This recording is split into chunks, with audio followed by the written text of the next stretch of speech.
ഈശോയിൽ ഏറ്റവും പ്രിയപ്പെട്ട ബഹുമാനപ്പെട്ട വിചാരിച്ച മറ്റ് പ്രിയപ്പെട്ട അച്ഛന്മാരെ, മാതാപിതാക്കളെ, സമർപ്പിതരെ, ഏറ്റവും വാത്സല്യമുള്ള കുഞ്ഞുമക്കളെ,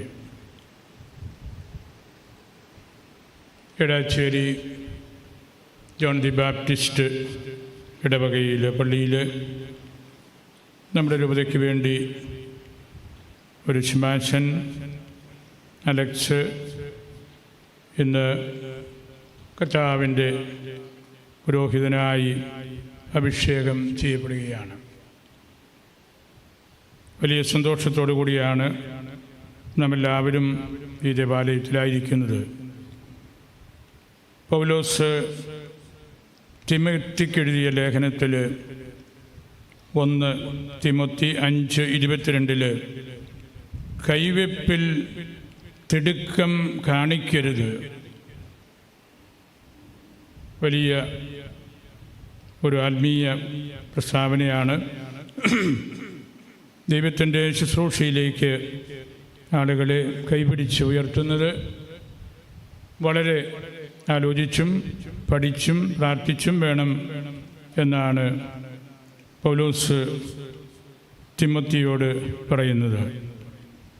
12 വർഷങ്ങളിലെ പഠനവും ആലോചനയും എല്ലാം നടത്തിയിട്ടാണ് കാഞ്ഞിരത്തിങ്കൽ അലക്സിനെ ഇവിടെ നമ്മൾ കൊണ്ടുവന്നത്. നമ്മളൊട്ടും തിടുക്കം കാണിച്ചിട്ടില്ല. പൗലോസിനെ അനുസരിച്ച് മാത്രമാണ് ഈ തിരുക്കർമ്മങ്ങളിലേക്ക് നമ്മൾ കടന്ന് എത്തുന്നത്.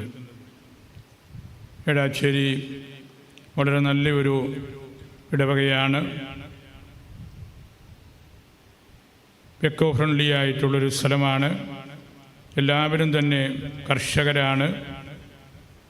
അതിന്മേലാണ് ഇവിടെ മറ്റ് പഠനങ്ങളും ഉദ്യോഗപരമായ ശുശ്രൂഷകളുമെല്ലാം ഉരുത്തിരിഞ്ഞത്. അലക്സിൻ്റെ മാതാപിതാക്കൾ സജിയും ലജിയും നല്ല പ്രാർത്ഥനാ ചൈതന്യമുള്ളവരും മണ്ണിൽ പണിയെടുക്കുന്നവരുമാണ്. സഹോദരങ്ങൾ കൃപാശീസും പ്രോത്താശീസും സഹോദരി ആനും അവരെല്ലാം ആ കുടുംബത്തിൻ്റെ ഭദ്രമായ മൂല്യങ്ങൾ കാത്ത് പരിപാലിച്ച് വളർത്തിക്കൊണ്ടുവരുന്നവരാണ്. ഈ ശുശ്രൂഷയിൽ ബഹുമാനപ്പെട്ട തോമസ് വടക്കേലച്ചനും ഇമ്മാനുവേൽ കാഞ്ഞിരത്തുങ്കലച്ചനുമാണ് ശുശ്രൂഷകരായിട്ട് പങ്കെടുക്കുന്നത്. ശിമാശൻ അലക്സ് ഞാൻ ആദ്യകാലം മുതൽ ശ്രദ്ധിച്ചിട്ടുണ്ട്. നല്ല സൗമ്യനായ ഒരു കുട്ടിയാണ്. നന്നായിട്ട് പ്രാർത്ഥിക്കും. നല്ലതുപോലെ മറ്റുള്ളവരോട് ഇടപെടാനുള്ള കഴിവുണ്ട്. ആരെയും ധിക്കാരപൂർവമായ വാക്കുകളിലൂടെ ശല്യപ്പെടുത്തുകയോ ഉപദ്രവിക്കുകയോ ഒന്നും ചെയ്തിട്ടില്ല. അതുകൊണ്ട് തന്നെ ആയിരിക്കും സെമിനാരി അധികാരികൾ അലക്സിനെ ജനറൽ പ്രീഫെക്റ്റായിട്ട് തിരഞ്ഞെടുത്തതും. അങ്ങനെ ഒരു വലിയ നേതൃത്വം ഡീക്കനായിരിക്കുമ്പോൾ സെമിനാരിക്ക് മുഴുവൻ കൊടുക്കുക എന്നത് എളുപ്പമുള്ള കാര്യമല്ല. വളരെ sincere, transparent, committed and hard working ഒക്കെ കൈമുതലായിട്ടുള്ളൊരു കുട്ടിയാണ്. നല്ല മോട്ടിവേഷനുള്ളൊരു കുട്ടിയാണ്. അച്ഛനാകണം, ശുശ്രൂഷകനാകണം എന്നുള്ള ആ ചിന്ത നല്ലപോലെയുണ്ട്. സഹോദരങ്ങളുടെ ഇടയിലും പൊതു സമൂഹത്തിലും നല്ലപോലെ അക്സെപ്റ്റൻസ് അലക്ഷനുണ്ട്. അത് ഈ കുടുംബത്തിൽ നിന്നും മാതാപിതാക്കളിൽ നിന്നും ഈ ഇടവകയിൽ നിന്നുമെല്ലാം സ്വന്തമാക്കിയ നല്ല അനുഗ്രഹീതമായ ഗുണങ്ങളാണ്. ഈ ഇടവക വലിയ വൈദികരെ, പള്ളത്ത് പോളച്ചനെ പോലെയുള്ളവരെയെല്ലാം നമുക്ക് നൽകിയ ഒരു സ്ഥലമാണ്. അവരെപ്പോലെയുള്ളവരുടെ സാന്നിധ്യവും ഇടപെടലുകളും മുൻവികാരിമാരുടെ സഹായകരമായ ഇടപെടലുകളുമൊക്കെ അലക്സിനെ സഹായിച്ചിട്ടുണ്ട് എന്നത് ഉറപ്പുള്ള കാര്യമാണ്. ഇന്നത്തെ ശുശ്രൂഷയുടെ ആദ്യഭാഗത്ത് നമ്മൾ കണ്ടു, പാടി, വരുവിൻ ധരയുടെ ലവണമിത. ധരയുടെ ലവണം ഇതാണ്. നിങ്ങൾ ഭൂമിയുടെ ഉപ്പാണ്. ഉറകെട്ടു പോയാൽ വീണ്ടും എങ്ങനെ ഉറ കൂട്ടും? മനുഷ്യരാൽ ചവിട്ടപ്പെടാനല്ലാതെ മറ്റൊന്നിനും അത് ഉപകരിക്കുന്നില്ല. ഈ തിരുവചനത്തിൽ നിന്ന് നർഷായി എഴുതിയ കീർത്തനമാണ് നമ്മളിവിടെ പാടിയത്. ഉറകെട്ട ഉപ്പിന് തുല്യരായവരെ ഉറകൂട്ടാൻ കഴിവുള്ളവൻ റുഹാദ കുദിശ മാത്രമാണ് എന്ന് നമ്മൾ പാടി. ദൈവത്തിൻ്റെ റൂഹായിക്ക്, അരൂപിക്ക് മാത്രമേ വീണ്ടും ഉറ കൂട്ടാൻ സാധ്യമാകുകയുള്ളൂ. ആ ദൗത്യം റൂഹ നിർവഹിക്കുന്നത് പുരോഹിതന്മാരിലൂടെയാണ്. വഴിതെറ്റി അലയുന്ന ആത്മാക്കളെ ഉദാശകൾ വഴി റൂഹായിൽ ഉറ കൂട്ടുന്ന പുരോഹിതന്മാർ ദൈവത്തിൻ്റെ മുമ്പിൽ സ്വാധീനമുള്ളവരും ദൈവത്തോട് പിടിപാടുള്ളവരുമാണ്. ഉറകെട്ട പൗരോഹിത്യം മനുഷ്യരാൽ അവഗണിക്കപ്പെടുകയും വിമർശിക്കപ്പെടുകയും ചെയ്യും. വിശുദ്ധ രഹസ്യങ്ങളെ വിശുദ്ധിയില്ലാത്ത രീതിയിൽ പരികർമ്മം ചെയ്യുമ്പോൾ വൈദികന് വലിയ ശിക്ഷ ഏറ്റെടുക്കേണ്ടി വരും എന്നും നർഷായി നമ്മെ ഓർമ്മിപ്പിക്കുന്നുണ്ട്.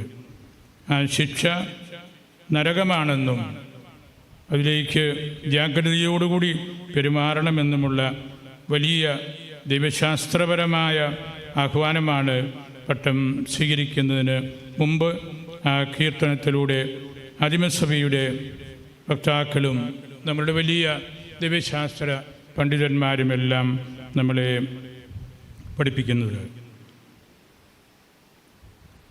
നമ്മൾ അച്ഛന്മാരാകുമ്പോൾ ഈശോയുടെ ആ പ്രഭയിലാണ് നമ്മൾ നിൽക്കുന്നത്.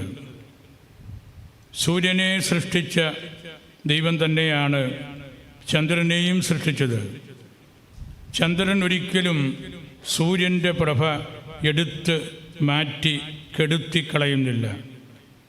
ചന്ദ്രൻ്റെ പ്രകാശം സൂര്യനിൽ നിന്ന് റിഫ്ലക്റ്റ് ചെയ്യുന്നത് മാത്രമാണ്. ഓരോ പുരോഹിതനും ഈ ശുശ്രൂഷയാണ് ചെയ്യുന്നത്.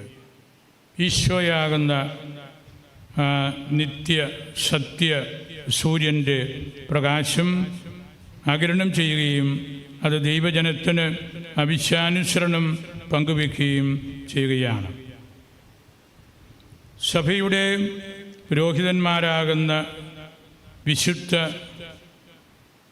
വൈദ്യന്മാർക്ക് നമ്മുടെ കർത്താവ് അനുതാപത്തിൻ്റെ ഔഷധം നൽകിയിരിക്കുകയാണ്.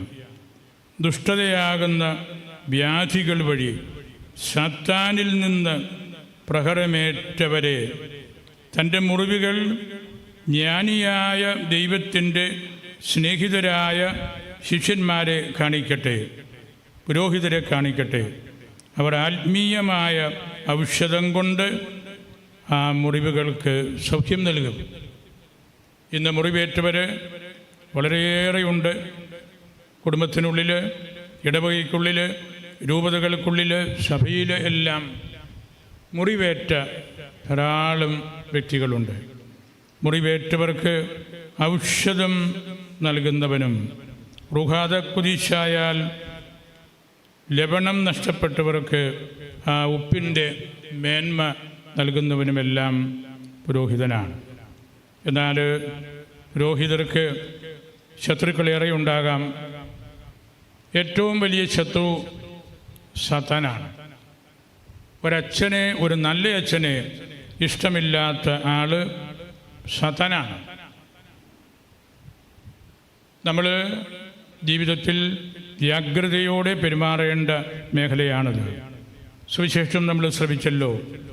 ഈശോയുടെ മാമോദീസ കഴിഞ്ഞ് പിതാവും പരിശുദ്ധ റൂഹായും പ്രത്യക്ഷപ്പെട്ട് പ്രിയപുത്രൻ എന്നെല്ലാം പറഞ്ഞ് ആ നിമിഷത്തിൽ അരൂപി പ്രത്യക്ഷപ്പെട്ട് കർത്താവിനെ പരീക്ഷിക്കാനായിട്ട് മരുഭൂമിയിലേക്ക് കൊണ്ടുപോവുകയാണ്.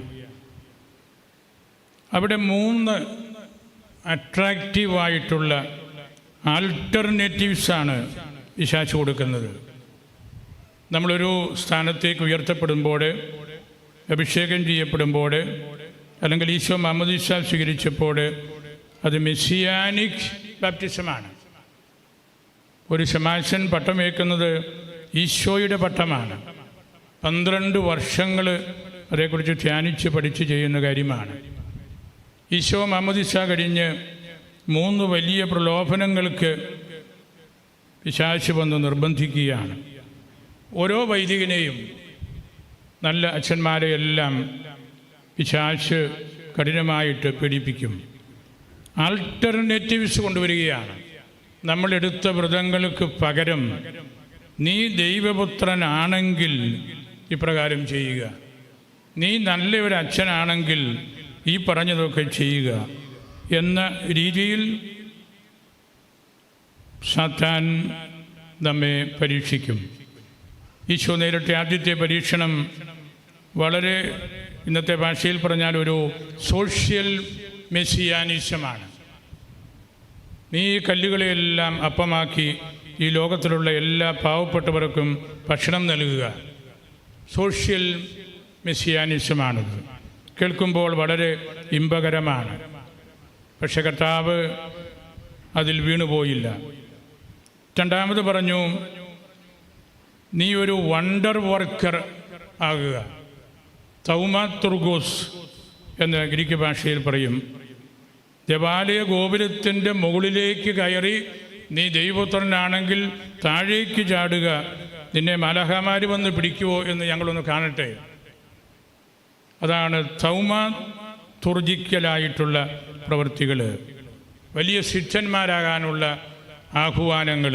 നിനക്ക് മാത്രമേ ഇത് പറ്റുകയുള്ളൂ, നീ ഇത് ചെയ്യണം. അങ്ങനെയൊക്കെ വരുമ്പോൾ പല അച്ഛന്മാരും അങ്ങനത്തെ കാര്യങ്ങളിലൊക്കെ ഭാഗികമായിട്ടെങ്കിലും സമ്മതം മനസ്സിൽ മൂളുകയും പ്രവർത്തിക്കുകയും എല്ലാം ചെയ്യുന്നുണ്ട്. മൂന്നാമത്തേത് പൊളിറ്റിക്കലായിട്ടുള്ളൊരു ആൾട്ടർനേറ്റീവാണ്. മലയുടെ മുകളിൽ കയറ്റി നിർത്തിയിട്ട് പറഞ്ഞല്ലോ, ഇതെല്ലാം എൻ്റേതാണ്, ലോക രാഷ്ട്രങ്ങളുടെ അധിപനാക്കാം നിന്നെ. അവിടെയും ഈശോ വീണില്ല. ഈ 3 ആൾട്ടർനേറ്റീവ്സ് ഓരോ വൈദികനും തൻ്റെ ജീവിതകാലത്ത് അനുഭവിക്കേണ്ടി വരുന്ന ചലഞ്ചസാണ്. അതുകൊണ്ടാണ് റൂഹായുടെ ആ പ്രാധാന്യം ആദ്യമേ നമ്മൾ വിളിച്ച് അപേക്ഷിച്ചത്. മോറൽ ചോയ്സസ് വരുമ്പോൾ നമ്മൾ മനുഷ്യപ്രകൃതിക്ക് ചേർന്ന വിധത്തിൽ മാത്രം ചിന്തിച്ചാൽ നമ്മളതിൽ പെട്ടുപോകും. പ്രതീക്ഷയിൽ സംഭവിച്ചതാണല്ലോ. അവർക്ക് ഇമ്പകരമായ രീതിയിൽ സാത്താൻ്റെ സ്വരം വന്നപ്പോൾ അതിനെ ചെറുത്തു നിൽക്കാൻ അവർക്ക് കഴിഞ്ഞില്ല. എന്നാൽ കർത്താവ് ദൈവിക പദ്ധതിയോട് ചേർന്ന് നിൽക്കുകയും സാത്താൻ്റെ ആൾട്ടർനേറ്റീവ്സിൽ വന്ന് പെടുകയും ചെയ്തില്ല. തിരുപ്പട്ടം വലിയ ചലഞ്ചസ് നമുക്ക് നൽകുന്നുണ്ട്.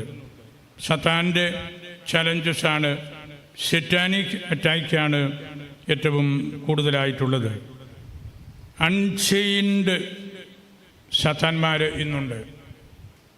ചങ്ങല പൊട്ടിച്ച് നടക്കുന്ന സാത്താന്മാരുണ്ട്. പൗലോസ് മാർപ്പാപ്പ ഒരിക്കൽ പറഞ്ഞു, ഇന്നത്തെ ലോകത്തിൻ്റെ അവസ്ഥ കണ്ടാൽ ദൈവം പിശാചുക്കളെയെല്ലാം അഴിച്ചുവിട്ടിരിക്കുകയാണ് എന്ന് തോന്നുന്നുണ്ട് എന്ന്. ഒരുപാട് ബുദ്ധിമുട്ടുകൾ, പ്രയാസങ്ങൾ, വാല്യൂസിൽ നിന്ന് മാറിപ്പോകുന്ന പ്രവർത്തന ശൈലികളെല്ലാം നമ്മൾ കാണുന്നുണ്ട്. അവിടെയെല്ലാം ലോകത്തിൽ കർത്താവിൻ്റെ സന്ദേശം കൊടുക്കാൻ വൈദികർ എന്ന് മുമ്പിലുണ്ടായിരിക്കണം.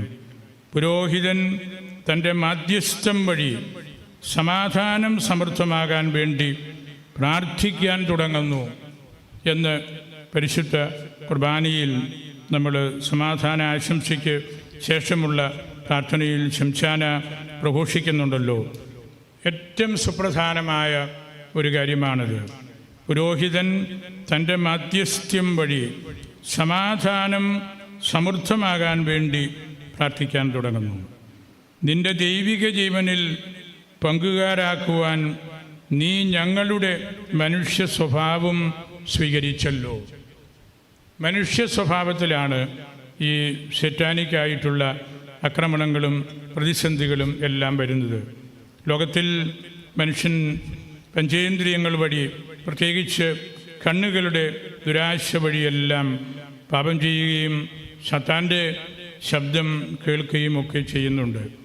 ആദിമാതാപിതാക്കളുടെ വീഴ്ചയിലും കണ്ണിൻ്റെ പങ്ക് ചെറുതല്ലായിരുന്നു. ആ വൃക്ഷത്തിൻ്റെ കനി തിന്നാൻ നല്ലതും കണ്ണിന് ആനന്ദകരവും വൃക്ഷം കാണാൻ ഭംഗിയുള്ളതുമാണെന്ന് സ്ത്രീ കണ്ടു. എന്ത് വലിയൊരു തിരുവചനമാണത്! കണ്ണ് ചെയ്യുന്ന കാര്യം. ആ വൃക്ഷത്തിൻ്റെ കനി തിന്നാൻ നല്ലതും കണ്ണിന് ആനന്ദകരവും വൃക്ഷം കാണാൻ ഭംഗിയുള്ളതുമാണെന്ന് സ്ത്രീ കണ്ടു. ആ കാഴ്ചയാണല്ലോ എല്ലാ തിന്മകൾക്കും എല്ലാവരും ഏറ്റുവാങ്ങുന്ന പാപത്തിനുമൊക്കെ കാരണമായിട്ട് ഭവിച്ചതും. ലോകത്തിലുള്ളതെല്ലാം ശരീരത്തിൻ്റെ ദുരാശകളാണ്, കണ്ണുകളുടെ ദുരാശകളാണ് എന്ന് വിശുദ്ധ യോഹന്നാൻ തൻ്റെ ലേഖനത്തിലും പറഞ്ഞ കാര്യം നമ്മൾ മറക്കരുത്. അങ്ങനെ വലിയ സന്തോഷത്തോടു കൂടി, അഭിമാനത്തോടു കൂടി ഇന്ന് അലക്സ ഇവിടെ തിരുപ്പട്ടം സ്വീകരിച്ച് ഈ ഇടവകയുടെ, ഇവിടുത്തെ നല്ല ക്രൈസ്തവ കുടുംബങ്ങളുടെ പൈതൃകം ഏറ്റുവാങ്ങുമ്പോൾ എത്രമാത്രം വ്യാഗ്രതയോടുകൂടി പ്രവർത്തിക്കണം എന്നതിലേക്കുള്ള സൂചനയാണ് ഇന്നത്തെ സുവിശേഷവും ഈ വാക്കുകളും നമുക്ക് നൽകുന്നത്. പുരോഹിതനെ കൂടാതെ സഭയുടെ രഹസ്യങ്ങൾ ഒന്നും പരികർമ്മം ചെയ്യുവാൻ ആർക്കും സാധ്യമല്ല.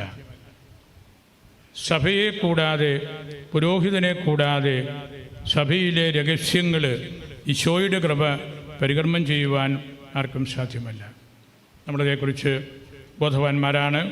അച്ഛന്മാരെയും അവരുടെ ശുശ്രൂഷകളെയും ബഹുമാനത്തോടെ കാണുന്ന ഒരു രൂപതയാണ് നമ്മളുടേത്. എല്ലാ കാര്യങ്ങളിലും അച്ഛന്മാർ സഹകരിക്കുകയും രൂപതയുടെ വളർച്ചയിൽ നിർണായകമായ പങ്ക് വഹിക്കുകയും ചെയ്യുന്നവരാണ്. നമുക്കുള്ള ഏറ്റവും വലിയ ഭാഗ്യവും അതാണ്. കർത്താവിനോട് പ്രാർത്ഥിച്ച്, പരിശുദ്ധ അമ്മയോട് പ്രാർത്ഥിച്ച്, യോഹന്നാൻ മാംദാനായോട് പ്രാർത്ഥിച്ച്, ഏകജാതൻ്റെ സ്നേഹിതനെ പോലെ ഓരോ പുരോഹിതനും ആകണം. മാംദാനായുടെ ദേവാലയമാണല്ലോ ഇത്. ഏകജാതൻ്റെ സ്നേഹിതനെ പോലെ ആകണം. വഴിയൊരുക്കാനായിട്ട് നമുക്ക് സാധിക്കണം. കർത്താവിന് വഴിയൊരുക്കണം. അതുവഴി ഏകജാതൻ്റെ സ്വരം നമുക്ക് കേൾക്കണം. മണവാളൻ ഈശോയാണ്, സഭയാണ് മണവാട്ടി. മണവാളൻ മണവാട്ടിയോട് വർത്തമാനം പറയുമ്പോൾ സ്നേഹിതന്, തോഴന്മാർക്ക് വലിയ സന്തോഷമാണ്. യോഹന്നാനാണ് തോഴൻ, സ്നേഹിതൻ. ഈശോ സഭയോട് സംസാരിക്കുന്നത് കേട്ടപ്പോൾ, കണ്ടപ്പോൾ അദ്ദേഹത്തിന് വലിയ സന്തോഷമായി. അദ്ദേഹം പിൻവാങ്ങുകയാണ്. അദ്ദേഹത്തിൻ്റെ എളിമയും വിനയവും അവിടെ സ്ഥാപിക്കുകയാണ്. ഒരു പുരോഹിതൻ്റെ ആത്യന്തികമായിട്ടുള്ള ജീവിത പ്രവർത്തനങ്ങളും അതാണ്. റൂഹായാൽ നിറഞ്ഞ വ്യക്തിയാകണം. ഉറകെട്ട ഉപ്പ് പോലെ ജീവിക്കുന്നവർക്കെല്ലാം പരിശുദ്ധ റൂഹ വഴി ഉറകൂട്ടി ടേസ്റ്റുള്ളതാക്കി കൊടുക്കുക എന്ന ആ ഒരു വലിയ ദൗത്യം എപ്പോഴും അലക്സ് മറക്കാതെ കൂട്ടത്തിൽ കൊണ്ടു നടക്കട്ടെ. അവരുടെ മാതാപിതാക്കളെയും സഹോദരങ്ങളെയും എല്ലാം ഞാൻ ആമുഖത്തിലോർത്ത് നിങ്ങളിലൂടെ ദൈവത്തോട് നന്ദി പറയുകയുണ്ടായി. ഭാഗ്യപ്പെട്ടവരാണ് നമ്മൾ. നല്ല മിടുക്കനായ സമർത്ഥനായ അലക്സ് ശമാശനെ നമുക്ക് ലഭിച്ചത്. വടവാതൂർ സെമിനാരിയിലാണ് അദ്ദേഹം പഠിച്ചത്. സെൻറ് തോമസ് കോളേജിൽ BSc ബോട്ടണി ഡിഗ്രി എടുത്ത ആളുമാണ്. വടവാതൂർ സെമിനാരിയിലെ പ്രൊഫസറാണ്. ആർച്ചഡിക്കനായിരിക്കുന്ന തോമസ് വടക്കേലച്ചൻ, മറ്റ് വൈദികരും സഹപാഠികളുമെല്ലാം ഇതിൽ പങ്കെടുക്കുന്നുണ്ട്. അവരെല്ലാം ഞാൻ ഹൃദയത്തിൽ സൂക്ഷിക്കുന്നു.